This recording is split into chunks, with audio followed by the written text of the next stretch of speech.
ဒီနေရာမှာကိုရိုင်းကိုကြပါဝင်ပြီးကျမရဲ့အကြောင်းအရာတချို့ကိုဝင်ငါခွင့်ရတဲ့အတွက်တကယ်ကုန်ယူစရာပါပဲဇွဲကိုဘလို့ရှာတွေးခဲ့တယ်အဲ့ဒါကိုကျမဘလို့ထင်တယ်ကျမတို့အရောက်စီတိုင်းမှာဘလို့တိုးပွားစေနိုင်တယ်ဆိုတာတွေကိုပါအိုလံပစ်ပွဲအတွက်စကားတင်ကစားသမားတွေဒါမှမဟုတ်နိုဘယ်ဆုရတဲ့အတော်ဆုံးသိပ္ပံပညာရှင်တွေမှမဟုတ်ဘူးအရောက်ချင်းစီတိုင်းမင်္ဂလေးယောက်ျားလေးတိုင်းနဲ့ယောက်ျားမိန်းမတိုင်းတော့ပါဒီဇွဲကိုကျမလေ့လာခဲ့တာကလူတိုင်းကရည်မှန်းချက်ကြီးတယ်လို့တွေးထားလို့ပါအရွယ်ရောက်လာတဲ့မိန်းမတစ်ယောက်အနေနဲ့လူတချို့ကပဲရည်မှန်းချက်ကြီးမားတယ်လို့ထင်ခဲ့တယ်ခုလိုမျိုးစင်ပေါ်မှာမတည့်ရက်ပြီးဟောမဲ့လူတချို့နဲ့ဒီလိုထိုင်ကြည့်မဲ့လူတချို့ပေါ့နော်ဒါမဲ့ကျမအရွယ်ရောက်ပြီးစိတ်ပညာရှင်တစ်ယောက်အနေနဲ့လူတိုင်းကရည်မှန်းချက်ကြီးတယ်လို့ထင်ခဲ့ပါတယ်လူတွေကသူတို့လုပ်ကိုင်တဲ့ຢာတွေမှာတော်ကျင်ကြတယ်လို့ကျမထင်တယ်ပြီးတော့ရွေးချယ်ခွင့်ရမယ်ဆိုရင်သူတို့လုပ်ကိုင်ခဲ့တဲ့ຢာတွေမှာအကောင်းဆုံးလုပ်လိုက်မယ်ဒီရွေးချယ်ခွင့်ဟာလူတိုင်းအတွက်ရှိတယ်လို့ကျမထင်တယ်ဇွဲဆိုတာကဘာလဲဇွဲတိုင်းတာချက်လို့ကျမခေါ်တဲ့အရာကနေအားလုံးအတွက်မေးခွန်းလေးခုမေးပါမယ်ဒီအကြောင်းအရာတွေကတော့နယ်ပယ်စုံကနေကပတ်အဆင့်မီပညာရှင်တွေကိုမေးမြန်းပြီးတော့ပြုစုထားတာဖြစ်ပါတယ်အားကစားသမားကနေဂီတသမားနဲ့မျက်မြင်အမှုပညာသမားကနေသိပ္ပံနဲ့သင်္ချာသမားအထိပါပညာရှင်တွေတိုင်းမှာဘာတူညီမှုတွေရှိနေပါသလဲပထမဆုံးအကြောင်းအရာကိုစပြောပြရစေငါကအလုပ်ကြိုးစားတဲ့သူပါတဲ့ခဏတစ်ဖြုတ်လောက်သင်ပြောတဲ့အကြောင်းအရာကိုပြန်ဆင်ခြင်ကြည့်ပါအေးဟုတ်တယ်သိချတာပေါ့အဲ့ဒါငါပဲလို့ပြောနိုင်လားနောက်တစ်ခုပြောပြပြစေငါစားလို့သမျှအရာတွေအားလုံးအပီးထိလုပ်တယ်တဲ့လှုပ်ဝက်ချက်နော်ဒါကဇွဲတိုင်းတာချက်မှာကျမအနှစ်သက်ဆုံးအရာလေးပါဘာလို့လဲဆိုရင်ဒါကကျမမေးတဲ့မိခွန်းတွေအားလုံးထဲကနေတကိုယ်ရည်အတိတ်ပဲရှိတဲ့ပန်းနိုင်တွေစိန်ခေါ်မှုတွေကိုရယူနိုင်မလားဆိုတာကြိုသိစေနိုင်တဲ့တခုတည်းသောနီလန်းမလို့ပါဒီအရာနှစ်ခုကမလျှော့တန်းကြိုးပမ်းခြင်းနဲ့သက်ဆိုင်ပြီးဇွဲရဲ့မြင်တာတဲ့တစ်ဖက်ချမ်းမှာပါလို့ကျမမြင်ပါတယ်အလားတူပဲအရေးကြီးတဲ့အရာတချို့ရှိသေးတယ်မလျှော့တန်းကြိုးပမ်းခြင်းနဲ့မသက်ဆိုင်တဲ့တတိယအကြောင်းအရာတစ်ခုကိုပြပါမယ်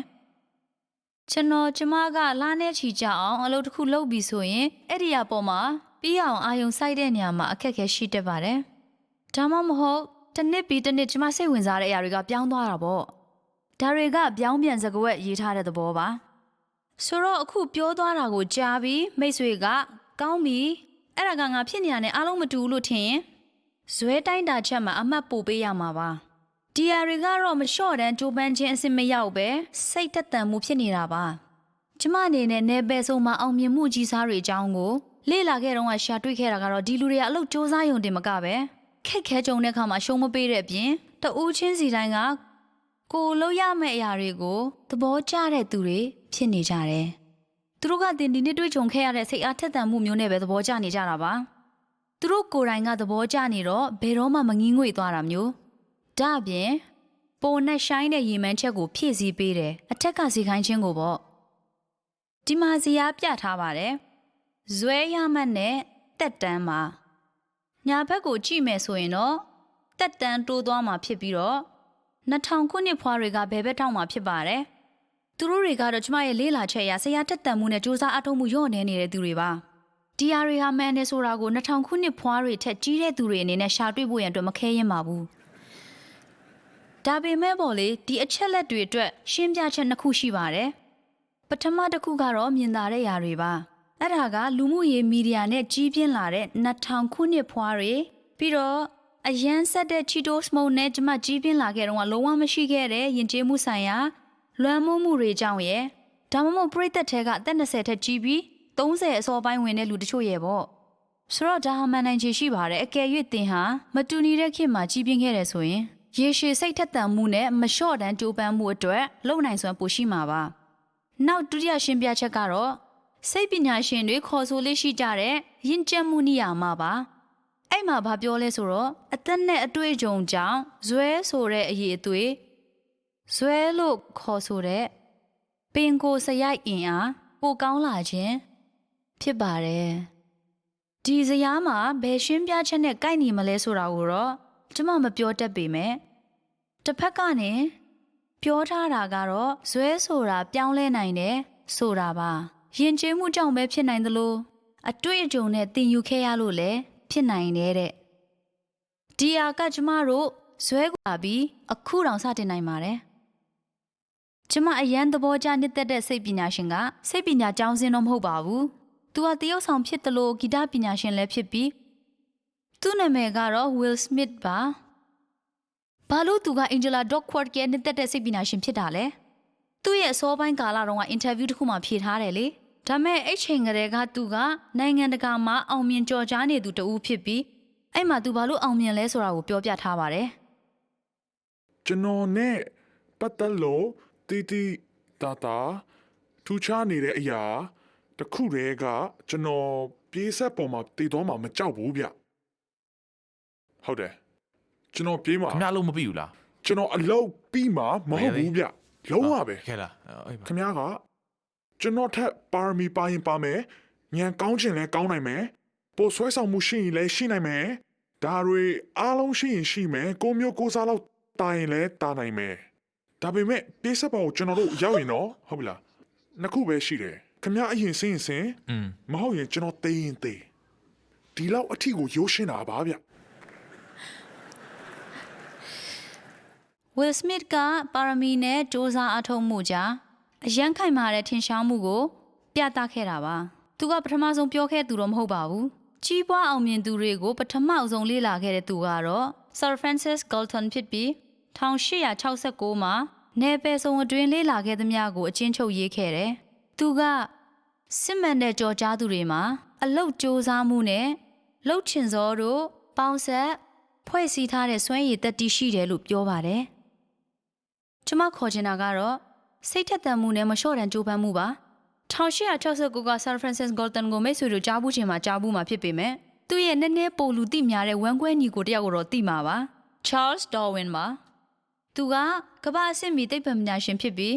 ပန်းပင်နဲ့တိရစ္ဆာန်တွေကိုလေ့လာပြီးနာမည်ကြီးခဲ့တဲ့သူပါဒါမဲ့ပြောရမယ်ဆိုရင်ကမ္ဘာအဆင့်မီစိတ်ပညာရှင်နဲ့လူတဘာဝကိုရှာဖွေတွေ့ရှိခဲ့တဲ့သူဖြစ်ပါတယ်Charles Darwin ကသူ့အကိုဝမ်းခွဲရဲ့ပြန်တန်းကိုဖတ်ပြီးလက်ရေးမှုနဲ့စာပြန်ရေးတဲ့အထဲမှာသူပြောထားတာကတော့ကျွန်တော်အနေနဲ့အမြဲခံယူထားတာကလူတွေဟာညံရည်ညံသွေးသိမ့်မကွာခြားပေမဲ့အလုတ်ကြိုးစားမှုနဲ့လှုပ်ချင်စောရှိမှုတွေမှာကွာခြားသွားတယ်တဲ့ပြီးတော့ဒါဝန်ကိုယ်တိုင်ကပဲပြောခဲ့တာကတော့သူ့ရဲ့ကိုယ်ပိုင်အတွေ့အကြုံအရသူ့ကိုယ်သူတော့အတော်ဆုံးတယောက်လို့မတွေ့ရှိခဲ့ပါဘူးဒါမဲ့သူ့လို့ကိုသူချစ်တယ်လို့ကိုအလုပ်ကိုတန်မိုးထားမျက်နှိုးပြီးပုံမိုစူးစားရင်လောက်ကန်ချင်တဲ့သူတွေရှိနေတယ်လို့သူ့အနေနဲ့မတွေးခဲ့ပါဘူးဇွဲဆိုတာဘာလဲလို့ကျမကိုမေးလာခဲ့ရင်ကျမပြန်ပြောပါမယ်ဇွဲဆိုတာပါရမီမဟုတ်ပါဘူးညံရင်ညံသွေးလည်းမဟုတ်ဘူးအလားပါမဟုတ်သလိုကံကောင်းခြင်းလည်းမဟုတ်ဘူးဇွဲဆိုတာရေရှည်ပန်းတိုင်တွေအတွက်ကြာရှည်ခံတဲ့စိတ်ထက်သန်မှုနဲ့မလျှော့သောကြိုးပမ်းခြင်းပဲဖြစ်ပါတယ်နောက်ပြီးတော့ဒါကကျမလေ့လာခဲ့တဲ့လူပေါ်လူစော်တွေထဲမှာအောင်မြင်သူတိုင်းရဲ့အမှတ်အသားတစ်ခုလည်းဖြစ်ပါတယ်ပါရမီကြတော့အရေးပါရဲ့လားအသုံးဝင်ရဲ့လားကျမတို့ထဲကတချို့လူတွေကစုကျေးဇူးပိုရပြီးအားလုံးထက်လူပေါ်လူစော်ဖြစ်နိုင်လားဒါပေါ့ Will Smith ကပါရမီကျောင်းကိုပြောပြခဲ့တယ်အကြောင်းရင်းကတော့ပါရမီမှာကွဲပြားခြားနားမှုတွေရှိနေလို့ပါဒါမဲ့ကျမအတွေးကတော့ဒီလိုရှိပါတယ်တင်သုံးမချတဲ့၍ပါရမီကတော့အလကားဖြစ်ပါတယ်တင်မှာအံ့ဩစရာအလားအလာတွေရှိနေပြီးမလေ့ကျင့်မှုဒါမှမဟုတ်တင်ယူဖို့အခွင့်အရေးမရှိတာလည်းဖြစ်နိုင်တယ်ပါရမီနဲ့အားထုတ်မှုကိုမြှောက်ရင်ကျွမ်းကျင်မှုရတယ်ဒါမဲ့ဒါကျွမ်းကျင်ဖို့အတွက်မလုံလောက်ပါဘူးတင်အင်ဂျင်နီယာပိုင်းတော်နေရင်ရောတင်ကအရန်ထူးချွန်တဲ့ဂီတသမားနဲ့တရုပ်ဆောင်ဖြစ်နေရင်ရောတင်ကအရန်တော်တဲ့သိပ္ပံပညာရှင်ဖြစ်နေပြီးအလုံးမလုံးတော့ဘူးစူးစမ်းအထောက်တာရက်လိုက်မယ်ဆိုရင်ကောတင်ကျွမ်းကျင်နေပေမဲ့တောက်သုံးမချဘူးဆိုရင်လေကျွမ်းကျင်မှုနဲ့အားထုတ်မှုမြှောက်ရင်လူတစ်ယောက်ရဲ့အောင်မြင်မှုနဲ့ညီမျှတယ်ဆိုတော့ကျမယောက်ျားနဲ့အတူအိမ်မှာစောင့်ရှောက်နေတဲ့သမီးလေးနှစ်ယောက်ကိုပြောပြချင်ပါတယ်ပါရမီကလည်းအရေးပါတာပေါ့ဒါမဲ့အားထုတ်မှုကနှစ်ဆအသုံးဝင်တယ်ခင်မီသိပ္ပံပညာရဲ့အောင်မြင်မှုကြီးတစ်ခုကိုနောက်မကျရအောင်အသိပေးပြောပြချင်ပါတယ်အဲ့လိုပြောပြဖို့အတွက်ကျမရဲ့လုပ်ဖော်ခိုင်ဖက်နဲ့တငယ်ချင်းလည်းဖြစ်တဲ့ Andres Edison ရဲ့လက်ရာကိုမိတ်ဆက်ပေးချင်ပါတယ်ဒီဇီယာကသူ့လက်ရာကိုအချင်းချုပ်ထားတာပါအောင်မြင်တဲ့သူတွေအကြောင်းဆယ်စုနှစ်ချီလေ့လာခဲ့သူပေါ့ Andres Edison ဟာထိုးထွင်းမြင်တဲ့စိတ်ပညာရှင်မှာသူကလူတွေလေ့လာသင်ယူရင်ဘာဖြစ်တယ်လဲဆိုတာရဲ့ဘလို့လေ့လာလဲဆိုတာသိချင်တာပါပိုတိတိကျပြောရရင်ကမ္ဘာအဆင့်မီထူးချွန်သူဘလို့ဖြစ်လာရမလဲပေါ့ဒီမှာရှိတဲ့စင်လုံးကျော်မြင်ကွေးလေးကတော့နယ်ပယ်စုံမှာ Andres Edison ကိုယ်တိုင်ကဖော်ပြခဲ့တဲ့သင်ယူမှုဆိုင်ရာလမ်းကြောင်းလေးပါ တင်ဘယ်သူပဲဝါဖြစ်နေပါစေဘလောက်ပါရမီရှိနေပါစေဘာကိုလေ့လာသင်ယူနေပါစေတင်ယူမှုမြင်ကွေးရဲ့အောက်ဆုံးကနေပဲစတင်ရတာပါပဲကိုဘာလို့နေလဲဆိုတော့မသိချင်းရဲ့ဘေးနားလေးကနေပဲစတင်ရတာပါဒါကြောင့်ပါရမီပါတဲ့သူတွေဟာတစုံတရာကိုလုပ်ဖို့မွေးဖွားလာကြတာဖြစ်တယ်ဒါမဲ့သူတို့ပါရမီပါတဲ့အရာတွေကိုမွေးလာကြတဲ့ကလှုပ်တက်ပြီးသားတော့မဟုတ်ပါဘူးပို့ပြီးကောင်းမွန်လာဖို့သင်ယူပြီးလေ့ကျင့်လေ့လာဖို့လိုအပ်တာဖြစ်ပါတယ်လေ့ကျင့်ဖို့ပဲလိုအပ်တာမဟုတ်ဘူးနော်အန်ဒရက်စ်အရီဆန်ကမိတ်ဆွေတို့တီးဖို့လိုအပ်တဲ့အရာကိုပြောပြပါလိမ့်မယ်သူကအဲ့ဒါကိုတကူတကလေ့ကျင့်ခြင်းလို့ခေါ်ပါတယ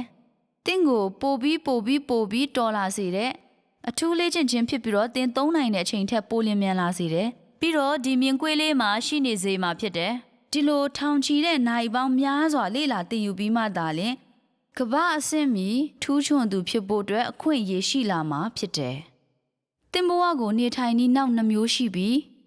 းဇလန်းဆန်ဆန်တွေ့ရဖန်များတယ်လို့ကျွန်မထင်ပါတယ်ပထမဆုံးသင်လောက်ကင်နေတဲ့အလုပ်မှာတက်တောင့်တက်တာမဖြစ်ခင်နှစ်နဲ့ငယ်လောက်ထိအလုပ်ကြိုးစားနိုင်တယ်တယောက်ယောက်ကတင့်ကိုတန်တရားစိတ်နဲ့မဆောင်ကြည့်ခင်ထိပေါ့ပြီးတာနဲ့ကုန်းမြင့်မြင့်လို့အတက်ကြမရှိတော့ဘူးဒါမျိုးကအလောက်ကင်တိုင်းမှာဖြစ်ပေါ်တတ်ပါတယ်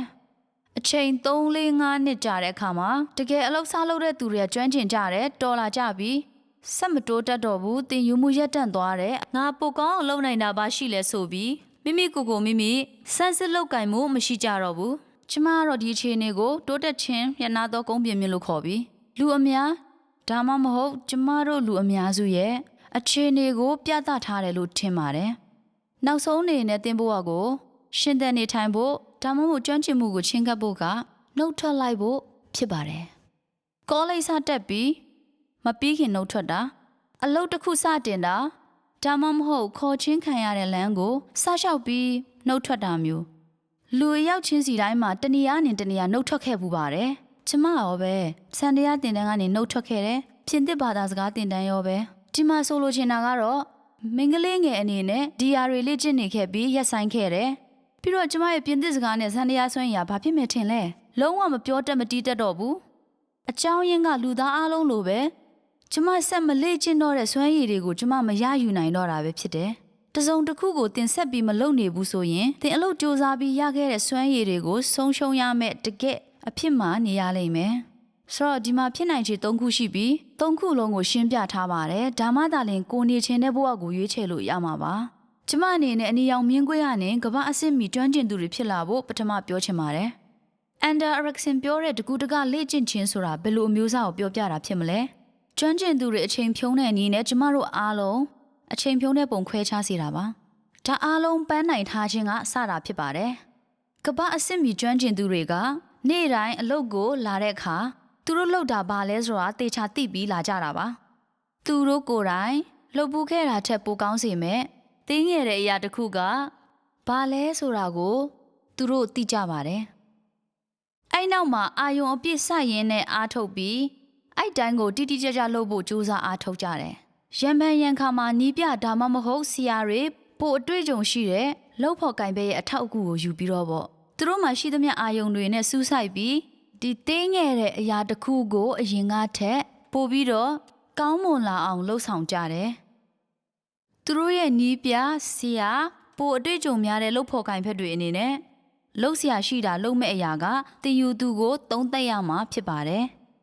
်သုံးသပ်ခြင်းကတင်ယူခြင်းမှာအရေးပါလိုအပ်ပါတယ်တင့်ကိုတစုံတစ်ယောက်ကဘယ်အခြေအနေမှာရှိနေရဆိုမပြောမချင်းတင်ပုံမကောင်းမွန်လာမှာမဟုတ်ဘူးသုံးသပ်မှုထဲမှာဒါတွေပါနိုင်တယ်တင်လုံနေတဲ့အရာတွေကအရန်အကောင်းကြီးတော့မဟုတ်ဘူးလို့ပေါ့ဒါမဲ့တိုးတက်စေနိုင်တယ်ဒီတုံ့ပြန်ချက်တွေကိုဘယ်လိုကင်တွယ်မလဲသဘောကျရဲ့လားလူတွေတင်လှုပ်တဲ့အရာကိုဝေဖန်တဲ့အခါသဘောကျပါသလားတင်ကလူတွေကိုဟာတာတစ်ခု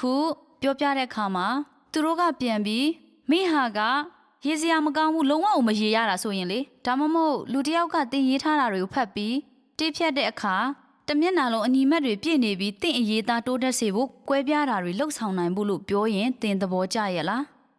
တင်ဟာလူအများစုလိုပဲဆိုရင်တကူးတကလေ့ကျင့်ဖို့နောက်ဆုံးအဆင့်ကအခက်ခဲဆုံးအပိုင်းဖြစ်နိုင်ပါတယ်အဲ့ဒါကတော့ဆင်ခြင်ဖို့ပါပဲမခုခံပဲစဉ်းစားဆင်ခြင်ခြင်းပါတိလားငါနည်းနည်းပိုကွဲပြားအောင်လုပ်နိုင်မယ်ထင်တယ်ဒီဟာလေးကိုတော့ပြန်ပြီးပြင်လိုက်မယ်နောက်တစ်ခေါက်ငါပြန်လုပ်ကြည့်မယ်ဆိုတာမျိုးပေါ့ပန်းနိုင်ထားပါ100%အာယုံစိုက်ပါ ပြန်လဲတုံးပြန်ချက်တွေနားထောင်ပါဆင်ချင်းပြီးပြုတ်ပြင်ပါနောက်တစ်ခါအဆအဆုံးပြန်ပြီးပြန်လှုပ်လိုက်ပါဒါကတကူးတကားလေ့ကျင့်ခြင်းဖြစ်ပြီးအခြားသူတွေနဲ့ကျွမ်းကျင်သူတွေကိုကွဲပြားစေတဲ့အရာဖြစ်တယ်ကျမဒီတကူးတကားလေ့ကျင့်ခြင်းကိုသင်ယူခဲ့တော့ဆိုရင်စိတ်ပညာဘာသာမှာ PhD စတတ်တဲ့အကြောင်းသူဖြစ်ပြီးကျမတွေးရှိခဲ့တာကဒါအရန်လွယ်ကူနေခဲ့မယ်ဆိုရင်ကျမတို့အားလုံးအိုလံပစ်မှာသွားပါသိနေပြီလေနည်းနည်းတော့တဲ့ဆန်ပါတယ်ဒီလေးခုကိုသင်လုပ်ပါဒါတွေကိုထပ်ပန်တက်လဲလုပ်ပါကောင်းပြီရိုးရှင်းပါတယ်ကျမတို့အားလုံးကဘာစင်ပြီလေကျမ Arisen ကိုဆက်သွယ်ပြီးမေးခဲ့တယ်ဘာကြောင့်လူတွေကတကူးတကားလေ့ကျင့်ခြင်းကိုမလုပ်ချင်ကြတာလဲလို့ပေါ့သူပြန်ပြောတယ်အဲ့ဒါပျော်စရာမှမကောင်းတာတဲ့ American အကမယ် Martha Graham ပြောခဲ့တဲ့စကားကဘာလဲဆိုရင်အကဟာလှပကြော့ရှင်းတယ်လွယ်ကူတယ်နှစ်လိုဖွယ်ထင်ရတယ်ဒါမဲ့အောင်မြင်ခြင်းရဲ့ဒုက္ခပုံရောက်ရင်လမ်းကတော့တခြားလမ်းတွေထက်ပိုမလွယ်ပါဘူးမောပန်းနွမ်းနယ်ရလွန်လို့ခန္ဓာကိုယ်ကတော့အိတ်နေတဲ့ချိန်ထိငိုကြွေးနေရတယ်လုံးဝစိတ်ရှုပ်စရာချိန်တွေအများကြီးရှိတယ်နေ့တိုင်းတည်ခြင်းအသေးစားလေးကြုံရတယ်တဲ့ဒါဟာ Andreas Arisen ဖော်ပြခဲ့တဲ့ကိုယ်စွမ်းရည်ရှိတာထက်ပိုပြီးတွန်းအားပေးခြင်းခံရတဲ့အခါမှာ100%အာယုံစိုက်ပြီးမှားခဲ့တဲ့အရာတွေအပေါ်မှာတုံသက်ခံခဲ့ရတာတွေကိုဆင်ခြင်တာပြန်ပြုတ်ပြင်ပြီးအတစ်တဖန်ပြန်စတင်ခြင်းတွေခံစားရတာဖြစ်တယ်။ပျော်ဖို့လုံးဝမကောင်းပါဘူး။ခုပြောမှာက Carrie Close ဆိုတဲ့2006ခုနှစ် US စာလုံးပေါင်းတပ်ပုံပြိုင်ပွဲမှာအနိုင်ရခဲ့တဲ့သမီးငယ်လေးကသူလုပ်ခဲ့တဲ့အခက်ခဲဆုံးလေ့ကျင့်ခန်းကိုဖော်ပြခဲ့တာလေးပါ။ Under Arisen နဲ့ကျွန်မအဲ့နှစ်ကပြိုင်ပွဲကိုသွားကြည့်ဖြစ်ခဲ့ပါတယ်။တကယ်တော့ပြိုင်ပွဲဝင်သူတွေစီကိုလှနဲ့ချီစောပြီးသွားလေ့လာခဲ့ပါတယ်။ Carrie Close နဲ့တခြားပြိုင်ပွဲဝင်တွေကိုနေ့စဉ်မှတ်စုမှာဒီပီလုံးကျွတ်ပြိုင်ပွဲအတွက်ပြင်ဆင်ခဲ့ပုံအားလုံးကိုမှတ်တမ်းတင်ထားဖို့ပြောခဲ့ပါတယ်။အဲ့ပြိုင်ပွဲကကျမတို့အများစုကမကြားဘူးတဲ့အပြင်ဗီဒံမပါရင်မပေါင်းနိုင်တဲ့စာလုံးပေါင်းတွေကိုပေါင်းပြရတဲ့ပြိုင်ပွဲလေးတစ်ခုပါပဲ။ဒီကလေးငယ်လေးတွေရဲ့နေ့စဉ်မှတ်တမ်းထဲမှာဖော်ပြထားတဲ့အရာ၃ခုရှိပါတယ်။သူတို့ရဲ့မှတ်တမ်းတွေကိုကြည့်ပြီးထိရောက်တယ်လို့ခံစားမှုနဲ့ကြည်နူးမှုတွေကိုအမျိုးအစားခွဲခြားတဲ့အခါမှာပေါ့တကူးတကားလေ့ကျင့်ခြင်းမဟုတ်ပဲတာမန်မြင်နေကြတစ်ခုနဲ့စလိုက်ကြရအောင်ပထမဆုံးကလေးတွေပြောခဲ့တာကတော့စာဖတ်ခြင်းပါအပျော်လဲပတ်ထိုင်ပြီးစာဖတ်တာပါသူတို့လေးတွေကရေခဲမှုတ်စားတဲ့အခါမှာတော့အလုံးမဖြစ်ပေမဲ့ကြည်နူးဖို့ကောင်းတယ်လို့သတ်မှတ်ရင်ဒါတွေကိုလုပ်ဖို့အတွက်အချိန်များစွာအသုံးပြုခဲ့ကြပါတယ်ဒုတိယတစ်ခုကတော့အမေမဟုတ်ရင်အဖေကမိကွန်းမေးတာပါစာလုံးပေါင်းဖို့သူတို့ကပေးတဲ့အခါစူးစမ်းပြီးပေါင်းမယ်မှန်လားမှားလားဆိုတော့သူတို့ကပြန်ပြောမယ်ဒါမဲ့တယောက်ယောက်ကမေးတာကိုထိုင်ပြီးတုံ့ပြန်နေုံလေးပဲရှိတာပါပိုလို့ဖြစ်မယ်ပိုချီနူးစရာမကောင်းပေမဲ့ပေါ့တကူးတကားလေးကျင့်တာမျိုးမဟုတ်ဘူးဒါကတယောက်တည်းလှုပ်လို့ရနိုင်လူနီပါဖြစ်တယ်အားနည်းချက်တွေကိုပြန်ပြင်တာတောက်လျှောက်မပေါင်းမိတဲ့စကလုံးတွေဒါမှမဟုတ်မမတ်မိတဲ့မူရင်းစကလုံးလေးတွေကိုပေါ့တကူးတကားလေးကျင့်ခြင်းဆိုတာက Metagram ဒါမှမဟုတ် Will Smith တို့ခန့်မှန်းခဲ့သလိုပါပဲဒီကလေးငယ်တွေကလည်းထိရောက်မှုအရှိဆုံးနဲ့ကြည်နူးစရာမရှိဆုံးအရာအဖြစ်နောက်ဆုံးပြိုင်ပွဲအတွက်ပြင်ဆင်ရင်းနဲ့သတ်မှတ်ခဲ့ကြတယ်။သူတို့နေ့စဉ်မှတ်တမ်းတွေကို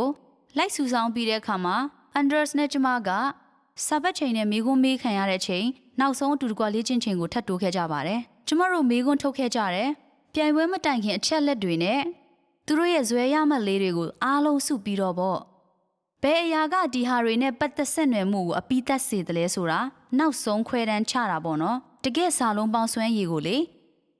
ကျမတို့တွေ့ရှိခဲ့တာကတော့ဒီမှာပါဇွဲကဒီကလေးငယ်တွေစိတ်ဆုံးဖြတ်ထားတဲ့တကူးတကားလေ့ကျင့်ချိန်တွေကိုကြိုတင်ခန့်မှန်းပါတယ်ပြိုင်ပွဲဝင်လေးတွေနောက်ဆုံးပြိုင်ပွဲမှာဘလို့အခြေအနေရှိတယ်ဆိုတာအကောင်းဆုံးခန့်မှန်းပေးနိုင်တာကလည်းဒီတကူးတကားလေ့ကျင့်ခြင်းပါပဲဒါကြောင့်ဇွဲကိုအပိုင်းခွဲလေ့လာခဲ့တဲ့အကြောင်းရင်းကအောင်မြင်သူတွေကိုမေးမြန်းတဲ့အခါရေရှည်ထွက်စိတ်သက်သာမှုနဲ့မလျှော့တမ်းကြိုးပမ်းမှုကိုမိမောင်းထိုးပြခဲ့ကြတယ်။ဒါမဲ့ကျွန်မဆက်လေ့လာခဲ့တဲ့အကြောင်းရင်းကအဲ့ဓာတွေကအောင်မြင်သူတွေပေါ်ခစ်ပေါ်ထိုးထွင်းနိုင်တဲ့သိပ္ပံနဲ့ကိုက်ညီနေလို့ပါ။တင်လုံးမဲ့ထိရောက်မှုရှိပေမဲ့ကြည်နူးစရာမကောင်းတဲ့လေ့ကျင့်မှုဘလောက်လဲဆိုတာကိုခန့်မှန်းပေးတဲ့အရာလည်းဖြစ်နိုင်ပါတယ်။ဒါမှဒီကျွမ်းကျင်ခြင်းမြင်ကွင်းပေါ်တက်လာလို့ရမှာဖြစ်ပြီးအရင်နေ့တုန်းကလုပ်ခဲ့တာတွေထက်နည်းနည်းပိုပြီးတော့ကောင်းမွန်လာအောင်လုပ်နိုင်မှာဖြစ်ပါတယ်။ဒါဟာတင့်ကိုတိုးတက်ခြင်းရက်နာသောကုန်းပြင်မြင့်ကနေတွေးဖယ်စေမှာပါ။တင့်ကိုဆက်လက်ပြီးတင်ယူစေတဲ့တိုးတက်စေပါတယ်။တင်ဘလောက်ပဲအသက်ကြီးကြီးဘာလုပ်နေပါစေပေါ့ ကျမတို့အားလုံးတစုံတစ်ခုကနေနှုတ်ထွက်ခဲ့ဘူးတယ်လို့ပြောခဲ့တယ်နော်ထွက်ဖို့လဲလိုပါတယ်တခြားပန်းနိုင်တွေနောက်ကိုလိုက်ဖို့အဟောင်းတွေကိုလွတ်ချလိုက်ရတတ်ပါတယ်ဒါမဲ့ကျမတို့အများစုကစောစောစီးစီးကိုလွတ်ချမိတယ်လို့မြင်မိပါတယ်ဆိုးရွားတဲ့နေ့ဆိုရင်ရက်တော့တာပဲဒီဖြစ်စဉ်ကိုလေ့လာဖို့အနောက်ပိုင်းစုံမတ်မှာရှိတဲ့ United States စစ်တင်တန်းကျောင်းကိုသွားခဲ့ရပါတယ် US စစ်တပ်အတွက်အရာရှိပေါင်း25ရာခိုင်နှုန်းဘွဲ့ရစေခဲ့တဲ့အကောင်းဆုံးတင်တန်းကျောင်းတစ်ခုပါကျမတို့လို့တာကတင်တန်းရဲ့ပထမဆုံးတွေရသည်ဒုတိယရက်မှာဇွဲတိုင်းတာချက်ကိုစီမံခဲ့တာပါပြီးရင်ဘာဆက်ဖြစ်လာမလဲဆက်ဆောင်ကြည့်လိုက်တယ်ဘယ်ယောက်ျားလေးနဲ့မိန်းကလေးတွေကညံရည်ညံသွေးနဲ့အားကစားစွမ်းရည်ပြေဝတဲ့တာလုံလူစားမျိုးဖြစ်မလဲဆိုတာကိုပါအားလုံးထဲကနေနှွေရသည်တင်တန်းတောက်လျှောက်ဖြတ်တန်းနိုင်တဲ့သူတွေကိုပေါ့ကျမတို့ပြန်မေးမိတယ်ဘသူကဒီခက်ခဲတဲ့တင်တန်းဆုံးမှာကြံနေရခဲ့မှာလဲပေါ့ကျမတို့တွေးရှိခဲ့တာကတော့တင်တန်းရဲ့ဒုတိယနေ့မှာတင်ဆွဲရမကပုံမြင့်နေမယ်ဆိုရင်တင်ဟာကုတ်ကတ်တွယ်ပြီးပထမဆုံးတွေရသည်ကိုဖျက်ကျော်နိုင်အောင်တော့မကအနောက်ပိုင်းဆုံးမဲ့စစ်တင်တန်းကြောင့်၄နှစ်စလုံးကိုဖျက်ကျော်နိုင်ဖို့အလားအလာများပါတယ်ဒီကိစ္စရမှာကျမတို့ဇွဲကိုလေးလာနိုင်ုံသာမကပဲပါရမီကိုလည်းတိုင်းတာနိုင်ခဲ့ပါတယ်။ကျောင်းရင်းကတင်တန်းကျောင်းကတိုင်းပြီးသားမို့ပါ။သူတို့မှာတင်တန်းသားအားလုံးရမလို့ခေါ်တဲ့တိုင်းတာချက်ရှိပါတယ်။အဲ့ဒါကစံညွှန်းအောင်မြင်မှုစာမေးပွဲအမှတ်တွေအထက်တန်းကျောင်းအမှတ်တွေနဲ့ခေါင်းဆောင်နိုင်မှုအလားအလာတွေကိုချိန်ဆမှတ်သားထားတာပါ။နောက်ဆုံးတင်ရဲ့အားကစားဆွဲရည်ပါရမီကို2မိုင်အတွင်းဘလောက်မြင်မြင်ပြေးနိုင်တယ်လဲဆိုတဲ့အပေါ်မူတည်ပြီးတိုင်းပါတယ်။ဒါတွေအားလုံးယူလိုက်ပြီးတင်တန်းသားအားလုံးရဲ့ရမှတ်ထဲမှာပြန်တွက်လိုက်မယ်ဆိုရင်ဘာခန့်မှန်းလို့ရမယ်ထင်လဲ။ကောင်းပြီခန့်မှန်းလို့မရတာတခုကအနောက်ပိုင်းစုံမက်ရဲ့အလွန်ခက်ခဲကြမ်းတမ်းလွန်းလာတဲ့ຫນွေရာသီရဲ့ပထမတင်တန်းကိုဖျက်ကျော်နိုင်မလားဆိုတာကိုပါပဲ။ရေပြင်းမြင်းကတော့တင်တန်းသားအားလုံးရမှတ်နဲ့ຫນွေရာသီတင်တန်းဖျက်ကျော်နိုင်ခြင်းကြောင့်ဘာမှဆက်နွယ်ခြင်းမရှိတာကိုပြတာပါ။ပြီးတော့ဇွဲနဲ့ပတ်သက်ပြီးတော့လည်းလုံးဝမသက်ဆိုင်တဲ့အပိုင်းဖြစ်ပါတယ်။ပုံမဆွမ်းရည်ရှိတဲ့လူတွေလုံနိုင်စွမ်းရှိတဲ့လူတွေလင်းမြန်စွာလေ့လာနိုင်ပြီးလွယ်လွယ်ကူကူလုပ်နိုင်တဲ့သူတွေဟာမလိုအပ်ပဲတခြားသူတွေတက်ပို့ပြီးတော့မှစိတ်အားထက်သန်မှုနဲ့ကြိုးပမ်းခြင်းမရှိတော့ဘူးကျမရဲ့ချက်လက်တချို့မှာကပါရမီပိုရှိတဲ့သူတဦးချင်းစီတိုင်းဟာကြိုးပမ်းအားထုတ်မှုပိုနေသွားတတ်ကြတယ်ဒီဖြစ်စဉ်နဲ့တူတဲ့ဖြစ်စဉ်ကိုလေ့လာဖို့၃ခုကိုတွေ့ရှိထားပါတယ်ကျမတို့ရဲ့ဇွဲရမှတ်တွေကိုတိုင်းတာပြီးဘယ်သူဖြတ်ကျော်မလဲဘယ်သူလက်လျှော့မလဲဆိုတာကိုစောင့်ကြည့်ခဲ့ပါတယ်အဲ့ဒီဥစ္စာကိုအယောင်ပြစရာရဲ့ချီကာဂိုပြည်သူပိုင်ကျောင်းရယ်နဲ့နောက်ဆုံးမှာက United States ရဲ့အထူးတပ်ဖွဲ့တခါလေအစိမ်းအောင်တန်မယာအုပ်ထုတ်လေးများလို့ခေါ်တဲ့နေရာတွေမှာတိုင်းတာခဲ့ပြီးဇွဲရမပုံမြင့်လေးကျောင်းထုတ်ခံရခြင်းနဲ့အပြိုင်ဖြတ်ကျော်နိုင်လေးဖြစ်တယ်။အိမ်ကသမီးလေးနှစ်ယောက်ဆိုရင်သူတို့ကိုကျမအနေနဲ့အောင်မြင်စေချင်ုံသာမကပဲသူတို့ဘဝကိုသူတို့ကျေနပ်မှုခံစားစေချင်ပါတယ်။ပျော်ရွှင်စေချင်တယ်။ဒါကြောင့်မေးခဲ့ပါတယ်။ဇွဲကိုတိုးတက်အောင်လုပ်ရင်ဘာကိုလက်လို့ရမလဲ။ဇွဲထက်သန်ပေမဲ့ကိုဘဝကိုမပြောပဲဖြစ်နေလားကျမရဲ့ချက်လက်မှာတွေ့တဲ့အဖြေကမဟုတ်ပါဘူးတဲ့ဒီနေရာမှာတောင်းဖြတ်မြင်ပြောပြတဲ့အရာကကိုလုတ်တဲ့အရာကိုစိတ်ထက်သန်ပြီးမလျှော့တန်းကြိုးပမ်းတဲ့သူတွေဟာသူတို့ဘဝကိုနက်နဲကျေနပ်ကြတဲ့သူတွေဖြစ်ကြတယ်ဆိုတာပါခြုံပြောရရင်ဇွဲနဲ့ပျော်ရွှင်ခြင်းဆိုတာလက်ချင်းတွဲရတာပါတကယ်လို့ကျမကစိတ်အားထက်သန်မှုနဲ့မလျှော့တန်းကြိုးပမ်းခြင်းဆိုတာတင်းဘဝကိုနေထိုင်ဖို့နီလန်းကောင်းဖြစ်တဲ့တင်းအတွက်ရေးပါတယ်လို့ခံယူတဲ့ဘယ်ရာမဆိုပုံမကောင်းမွန်လာစေမယ်လေ့ကျင့်မှုမျိုးလုပ်နိုင်စေခဲ့မယ်ဆိုရင်တင်မေးကောင်းမေးမယ်ဇွဲကိုဘယ်လိုတိဆောက်ရမလဲဆိုပြီးအဲ့အတွက်အခုချိန်ထိကျမရဲ့စာတမ်းပြုစုမှုကိုမြုပ်နှံထားပါတယ်စာတမ်းပြုစုမှုကနေတီးခြားစီလာတဲ့မတူညီတဲ့အကြံ၄ခုကိုကျမပေးပါမယ်အဲ့ဒီအကြံတွေကိုတိတိကျကျအစင်လိုက်ပြောပေးသွားမှာပါတက်တန်တစ်လျှောက်လုံးမှာထိုးထွက်လာတဲ့အချိန်စရာတွေအတိုင်းပဲပေါ့နော်အရင်ဦးဆုံးကတော့စိတ်ဝင်စားမှုကိုတိုးပွားစေခြင်းပါ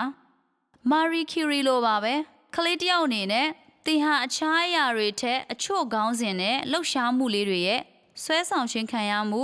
ပိုကြီးထွားလာတယ်တချို့အရာတွေကသင်ကိုပြင်းစေပေမဲ့အချို့အရာကသင်အာရုံကိုဖန်ဆားနိုင်တယ်စိတ်ဝင်စားမှုကဇွဲရဲ့အဓိကနေရာပါဘာလို့လဲဆိုတော့စိတ်ဝင်စားမှုကစိတ်ထက်သန်ခြင်းရဲ့မျိုးစေ့ဖြစ်နေလို့ပါဘသူမဆိုဘယ်အသက်အရွယ်ဖြစ်ဖြစ်ကျမနဲ့တွေ့တဲ့အခါသူတို့ကိုမေးခွန်းရိုးရိုးလေးမေးချင်တယ်မင်းလုံနေတာမင်းကြိုက်ရဲ့လားလို့တွေ့ဝေချင်းမရှိပဲအဖြေပြန်လာတဲ့အခါဟုတ်ကဲ့ပါ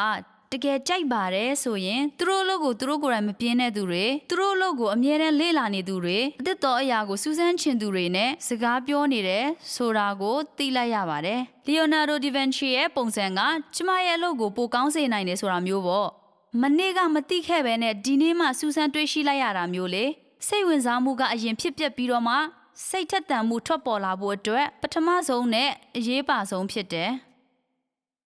ဒုတိယအဆင့်ကတော့လူပြိုအပြိုဖော်ဝင်ချိန်မှာဖြစ်လေ့ရှိပြီးသင်စူးစမ်းလုပ်ကင်ခြင်းတဲ့အရာတွေကိုနှစ်ကာလတွေကြာအောင်စိတ်ဝင်စားနေခဲ့တဲ့အရာတွေကိုတွေးတဲ့အချိန်နဲ့တွေးတဲ့နေရာကိုဆိုလိုတာပဲဖြစ်ပါတယ်။သိငယ်တဲ့အရာတစ်ခုကိုသေချာလုပ်ကင်ဖို့ဆန္ဒရှိလာမယ်ဆိုရင်အချိန်တိုင်းမှာ100%အာယုံစိုက်လာနိုင်မယ်။သုံးသက်ချက်တွေကိုနီးပြစီကဆရာစီကဆံပြဆရာစီကအတွေ့အကြုံပိုများတဲ့ကစားသမားစီကကြားရပြီးသင်ပုံမကောင်းမွန်လာအောင်ဆင်ခြင်ပြုတ်ပြင်ပြီးပြန်လုပ်မှာပါ။ကျမမှာ laptop ကွန်ပျူတာပုံလေးရှိပါတယ်။အကြောင်းရင်းကတော့စမ်းသပ်ချက်တစ်ခုမှာကျမတပည့်တွေနဲ့ကျမကလေးတွေကိုဒီလိုလေ့ကျင့်မှုအကြောင်းသင်ပေးပြီးတော့စိတ်ပြက်ပြားမှုနဲ့စိတ်ရှုပ်ထွေးမှုကိုခံစားရခြင်းတစ်ခုခုကိုလှုပ်ဆောင်မရခြင်းဆိုတာပုံမှန်ဖြစ်ယုံမကဘူးကမ္ဘာအဆင့်ကျွမ်းကျင်သူတွေလိုကျင့်သုံးဖို့လိုကြောင်းရှင်းပြဖြစ်ခဲ့ပါတယ်။အဲ့နောက်မှာတော့ဒီကလေးတွေဟာစိတ်ပြက်ပြားခြင်းအပေါ်အမှုချင်းတွေပြောင်းလဲပြီးအထူးသဖြင့်လှုပ်ဆောင်ရည်ကြနေတဲ့ကလေးတွေထဲကပေါ့နော်သူတို့တွေရဲ့ကျောင်းရောက်မှတ်တွေကတိုးတက်လာတယ်ဆိုတာကိုတရားဝင်ကျောင်းမှတ်တမ်းတွေအရတွေ့ရပါတယ်။ဆိုတော့လောက်ရမယ့်ဒုတိယအရာက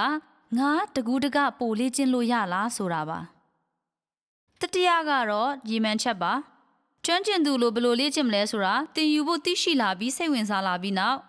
တတိယအဆင့်ဖြစ်တဲ့ဇွဲရဲ့ပြီးပြည့်စုံတဲ့အဆင့်ထဲကိုစတင်ဝင်ရောက်လာတာပါ။ဒါကိုတက်လက်ပိုင်းမှာတွေ့ရဖန်များပြီးတော့တစ်ခါတလေကြရင်အရွယ်နဲ့မလိုက်အောင်ပုံငယ်ရွယ်တဲ့တက်ငယ်ပိုင်းမှာတွေ့ရပါတယ်။ရေရွယ်ချက်ရှိတဲ့အဆင့်ထဲကိုရောက်ရှိလာတဲ့အခါမှာဒီလိုအကြောင်းအရာတွေကိုအတီးပြုချက်ပေးနိုင်လာပါတယ်။ဘာလို့ရမလဲဆိုတော့ရွေးတဲ့ခါတိုင်းမှာလူတွေကိုအကျိုးဖြစ်ထွန်းစေမလားဆိုတာကိုအမြဲပဲကြည့်ပါတယ်။ကဘာကြီးကိုပုံမကောင်းမွန်တဲ့နေရာဖြစ်လာစေဖို့ရန်အတွက်ငါမှတာဝန်ရှိတယ်။ငါဘဝမှာကြာရှည်ခံတဲ့အတိတ်ပဲရှိတယ်။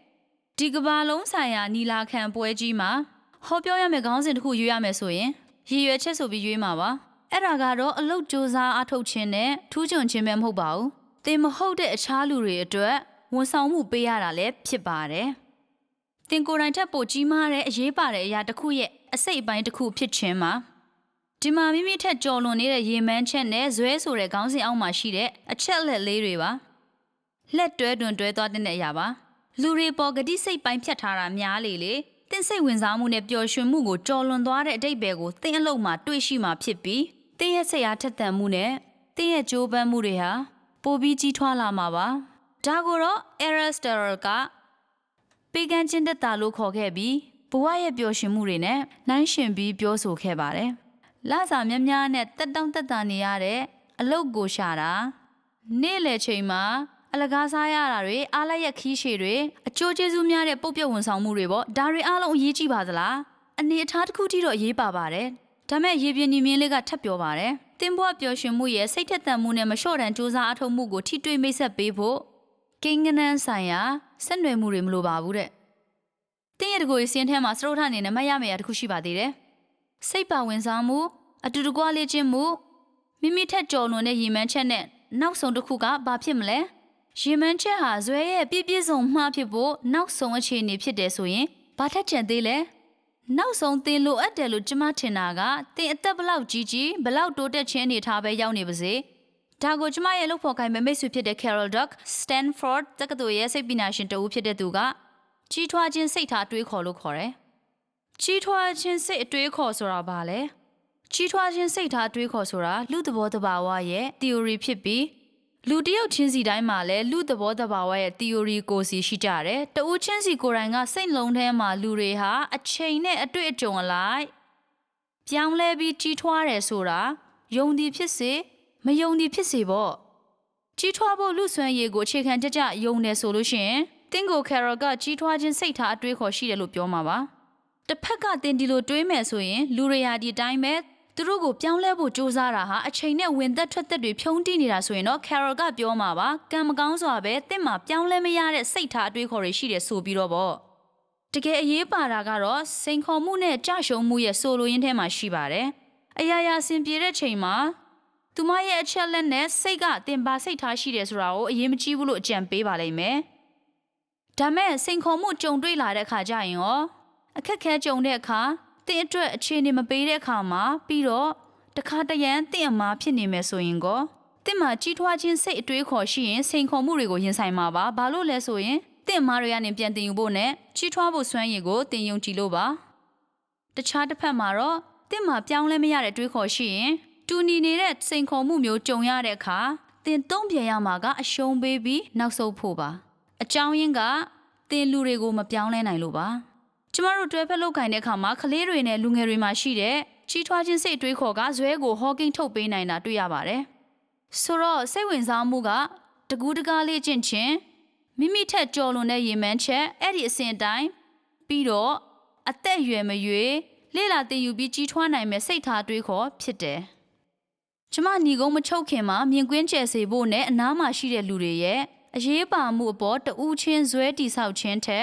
်ကြော်လွန်ပြီးတွေးဖို့ကျမပြောချင်ပါတယ်ရေကူးသမားတယောက်အကြောင်းနဲ့စပြီးကျမပြောချင်ပါသေးတယ်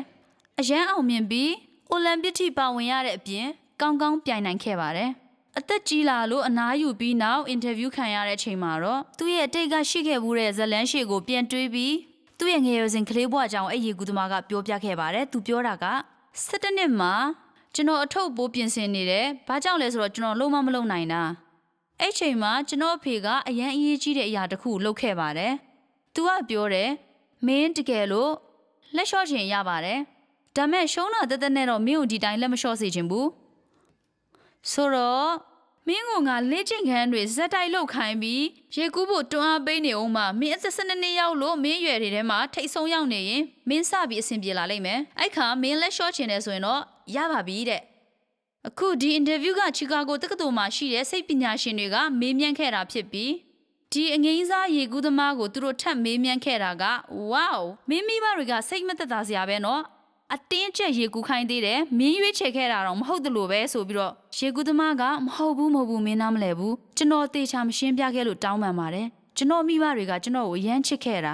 သူတို့ကကျွန်တော်ကန်ဆိုးတဲ့နေ့မှာလက်မလျှော့စေချင်ယုံပါပဲတဲ့ဒီဆိုလိုရင်းလေးကိုဇွဲရဲ့ပြည့်စုံခြင်းနဲ့ပတ်သက်လို့အင်တာဗျူးတိုင်းမှာတွေ့ရတာဖြစ်ပါတယ်။သင်ဘဝမှာသင်ကိုတစုံတစ်ယောက်ကသင်ကိုဒီလိုချစ်ပေးဖို့လိုပါတယ်။ဟုတ်တယ်သူတို့ကသင်ကိုကောင်းတဲ့နေ့မှာပဲလက်လျှော့စေချင်တာကန်ဆိုးတဲ့နေ့မှာမဟုတ်ဘူး။နောက်ဆုံးအနေနဲ့ American ဘောလုံးအကြောင်းနဲ့အဆုံးသတ်ပါရစေ။ဒီကောင်းစဉ်ကိုဆွဲထုတ်လာရခြင်းကကျမနောက်ဆုံးပြောချင်တဲ့အကြောင်းကယဉ်ကျေးမှုနဲ့ပတ်သက်နေလို့ပါ။အမျိုးသားယဉ်ကျေးမှုပဲမဟုတ်ဘူးသင်ဘယ်နိုင်ငံကလာသည်ဖြစ်စေတင်နေတဲ့နေရာမှာကျင့်သုံးတဲ့တင်းငယ်တဲ့ယဉ်ကျေးမှုလေးတွေတင်သွားတဲ့အသင်းတော်တွေတင့်မိသားစုရဲ့ယဉ်ကျေးမှုတင်အလောက်ကယဉ်ကျေးမှုတွေပေါ့ပြီးတော့တန်ဖိုးရှိတဲ့စနစ်တစ်ခုဖန်တီးဖို့အခွင့်အရေးရှိတယ်လို့မြင်မိပါတယ်ဇွဲရှိတဲ့အသက်တာကိုကျင်းပဂုံပြုမဲ့ရိုးရာဓလေ့နဲ့စံနှုန်းတွေပေါ့ Pete Carroll ဆိုတဲ့ American ဘောလုံးနီးပြပြောတာလေးနားထောင်ရအောင်သူကစိတ်ထက်သန်မှုနဲ့မလျှော့တန်းကြိုးပမ်းခြင်းယဉ်ကျေးမှုအစဉ်လာကိုဘယ်လိုရည်ရွယ်ချက်ရှိစိုက်ပြရမလဲဆိုအနည်းငယ်သင်ပေးနေသူပါ